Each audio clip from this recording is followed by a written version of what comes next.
Alright, hello everybody, it's Life's Ups and Downs here, Ryan from Life's Ups and Downs, and a couple years back, if you recall, I did car tours of both our family cars, my mom's 2012 Ford Escape Limited and my dad's 2017 Ford Escape Limited. And I figured it was time to do an update on our 17. So first, quick Escape history lesson. The first generation of the Escape was on sale from 1998 to 2007. We owned a 2001 Ford Escape in XLT trim once. Then, the new generation, well, second generation, came out from 2008 to 2012. We, like I said, owned the 2012. Then, the next generation, which is the generation of this one, that came out from 2013 to 2019. However, the 2017 model year and onwards, so this is a 17, so the first year of this, got a mid-cycle refresh, which changed a lot of the design and some of the interior. Then the current one is on sale for 2022, well, now. Yeah, this is an SE. The trims for 2017 were S, SE, SEL, and titanium. So it is one of the lower trims, but it's not the lowest trim. And this does have the lowest SE equipment package with 200A. So, really, this is basically a base model trim. Well, with a couple upgrades from the SE, because we didn't add any of the SE, like, comfort packages, like with a touchscreen, for example. So, one way in which, and let me actually turn them on real quickly.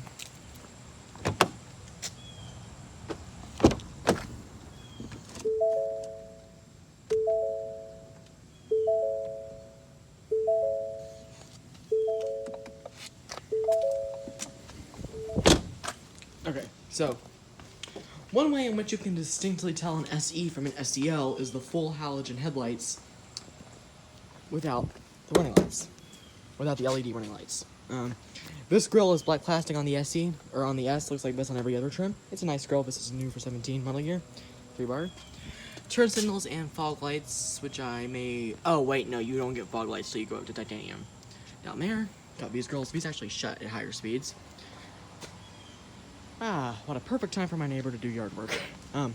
We'll go around this side now. So we have the 17-inch alloy wheels. Or these might be, yeah, these are 17 or 17s. They've held up pretty well. These are new tires of about a month ago. This tire over here, we actually had a nail on our Missouri trip, so we had it patched before we got the new tire. But yeah, pinstripe. This was, in theory, an optional extra. However, dealer accessory extra, I should say. However, they had put it on the car, and because of the deal when we bought the car, they didn't charge us for it since we didn't want it. Mirrors here, not heated till you go to SCL. Blind spot monitoring is an option on SC, but all S's and the SEs without blind spot monitoring do get these blind spot mirrors. And they're power adjusted. Body color door handles, step up from the S, and this is the Reviva metallic paint, which is a cost option. Traditionally, we have the Easy Fuel capless fuel filler here. Great feature to have. Moving around to the back, please ignore the ugly towel over my license plate. I just want my privacy, if that's alright. We do have partially LED taillights. Again, excuse me, I'm sorry, I'm making mistakes here. All Escapes have partially LED taillights, including the S. You can see SC branding. We have Ford EcoBoost technology, so it's a turbocharged engine. We'll get to that in a minute. So we have EcoBoost branding, Ford backup camera, license plate, which is covered, but there is a Paul Miller frame around it, and Paul Miller Lexington is where we purchased the vehicle from in December of 2017, and Escape branding. That is the trunk release down there. And then we'll kind of come around to this side. One interesting thing we have is the Ford Secura code, so you enter a code and it'll unlock the car, and you can actually also press both to lock it as well. This car is equipped with satellite radio. You get the first 6 months free. You have to pay after that. It is extremely worth it. We pay for it on both cars. Just in case your key fob battery were to ever die, you have a key, manual key. Same deal with the mirrors, same tires, and we do have these little fake fender flares. So that's pretty much it for the exterior of the vehicle. So before we move to the interior, I want to talk about the key for a second. S, SE, and SEL without the tech package have this key. SEL with tech package, a smart key have, and titanium has smart key. You got lock, unlock, panic, and yeah. Unlock twice to unlock all doors. Oh, it's screaming at me because the lights are on. Stop. Off. There we go. We have cloth seats on the S and SC. The L and SCL actually stands for leather. And these are charcoal gray. Are my power adjusting. With your lumbar, recline, pipe inside. Getting inside here, and pulling the vehicle closed. On the items below the SEL with the tech package, insert the key, and turn to start. So, you have to turn on the air for blowing. However, it is hot outside. In terms of out here, we have a grab handle, a sun visor with a mirror. Hello. And the sun visors do adjust, like so. Your window. One touch auto up and down. You can manually pull up. Soft touch plastic up here. Door release, lock and unlock. Chrome here, door pull. Leatherette trim right here. And this hard touch plastic right here. Window lockout. Rear window controls, driver's window controls, and power mirrors. Door storage down here. Footrest. And your gas and your brake pedal. The seats themselves do also have 4-way adjustable headrest, meaning they can tilt forward and back, and an adjustable seatbelt anchor, which can raise up and down. The steering wheel is wrapped in urethane on SE and below, and features a control for the center display, which we'll get to in a minute, and audio controls, as well as your cruise control. Titaniums only have adaptive crew radar, adaptive cruise, and forward collision braking. So your key, wipers, rain assisting wipers were not available for the Escape. You can do intermittent, you can do one wipe, you can do a vest to adjust the rear wipers, a vest to adjust how much water is actually used when you spray. You can see that we have rear spray as well.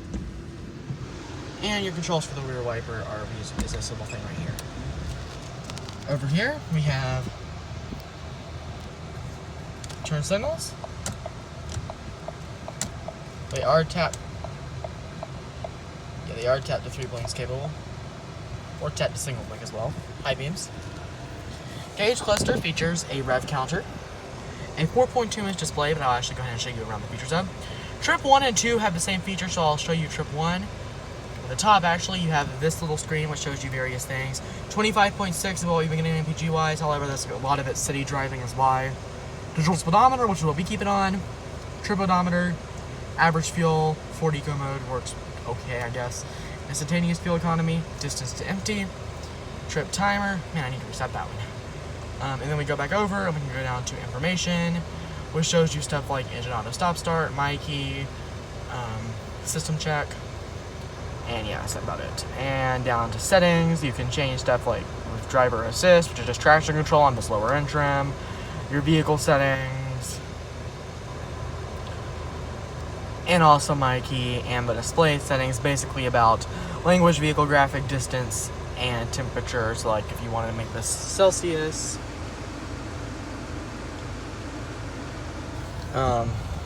you get the point. Anyways, go back to the screen that I want this on. We do have a speedometer as well. And we also have a Valvoline still change, or Centauri Valvoline sticker rather. Manual dimming mirror, you have to get the SE for auto dimming. SEL, excuse me, for auto dimming. This 4.2-inch display is on all S's and just this low-end rendition of the SE. Upper-end SEs with the tech package get the 8-inch touchscreen Sync 3 display with Apple CarPlay, Android Auto, and SEL and above get navigation inbuilt. This display is, it serves its purpose. Shaman does. And the audio system is pretty good.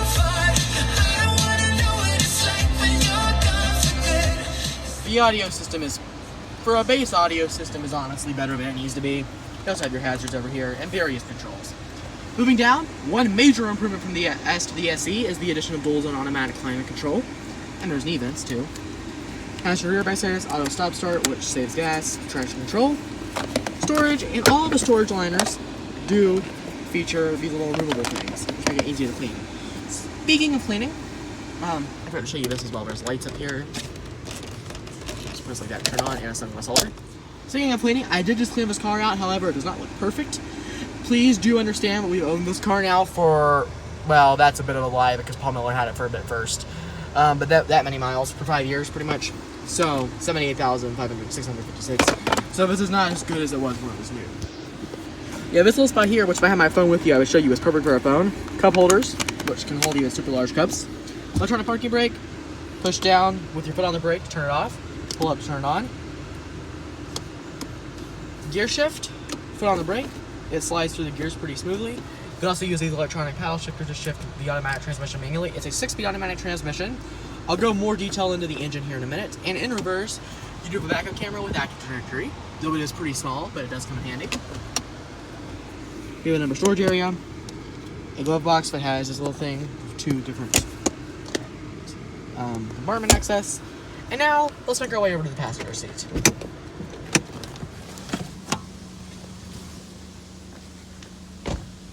Going on over to the passenger seat. I've put tons of time in the seat. It is for me. I didn't forget to mention this. There are these little thin things down here.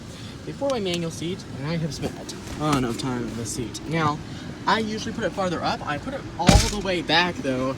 I'll show you it if you wanted to. You could have some pretty insane legroom. And I'll show you also how that affects the back. So that's like my dad's normal driving position. And I usually do that with this considerably farther forward. We have a glove box here, which I'm not really going to show in detail because there's some maintenance receipts that have personal information on them. But there is plenty of storage.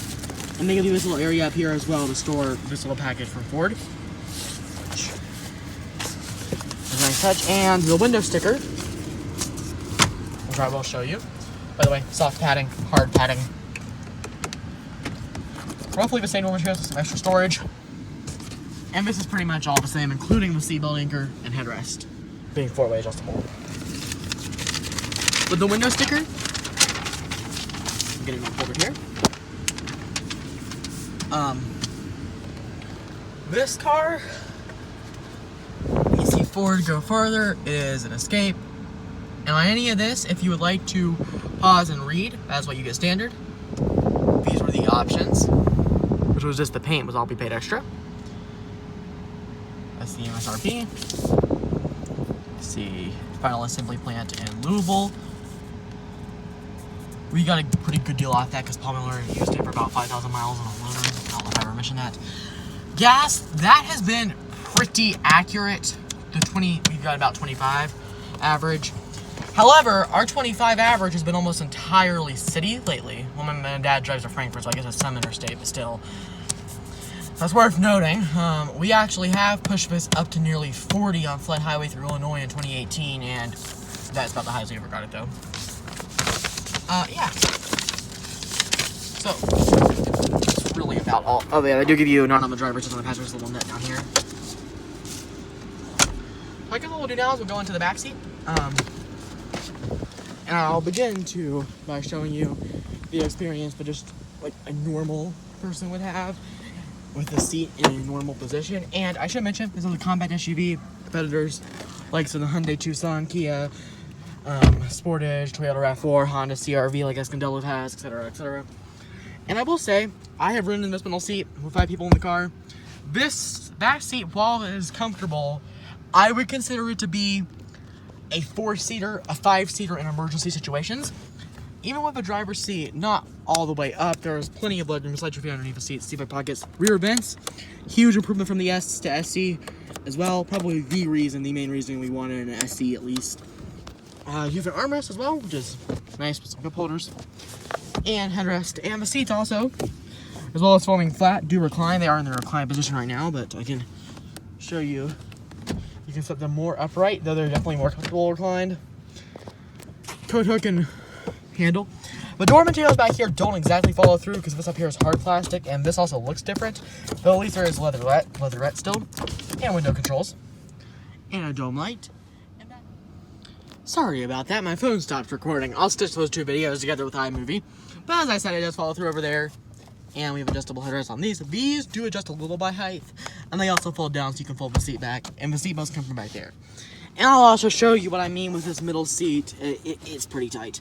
Now, if you do have a jerk that decides that they want to sit with the seat all the way back in the front seat while you're in the back seat. I am 5'8", do keep that in mind. So I'm not the tallest person, but I am not extremely short either. I fit relatively comfortably, like my knees aren't touching the seat or anything.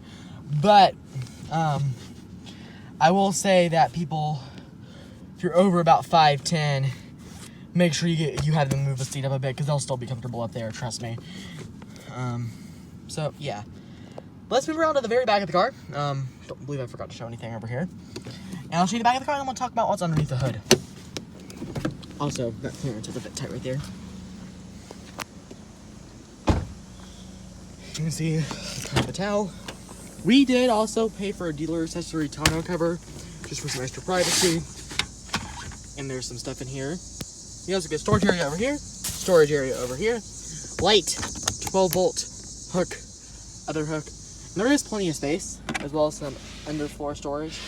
You can lower the floor down, though I don't really want to do that. I'll also show you as well the seats do fully flat, though you have to come around to the sides of the vehicle to do it. And it's a two-step process for each seat. You press the button to pull the headrest, pull up this with this seat, where this one's heavier, maybe a little bit harder to do one-handed. There we go. Folds flat. And looking around here, it folds flat over here as well. Even with that seat all the way back, which is nice. And you do have plenty of space, slide lanes all the way forward as well. Last thing I'll mention is underneath the hood is a 1.5 turbocharged engine, which I'm probably not going to show off because it's going to get noisy out here in a second when I go out doing lawn work. But yeah, 1.5 turbocharged engine, 6-speed automatic, front-wheel drive. It served us really well. Thank you for watching, and that's it.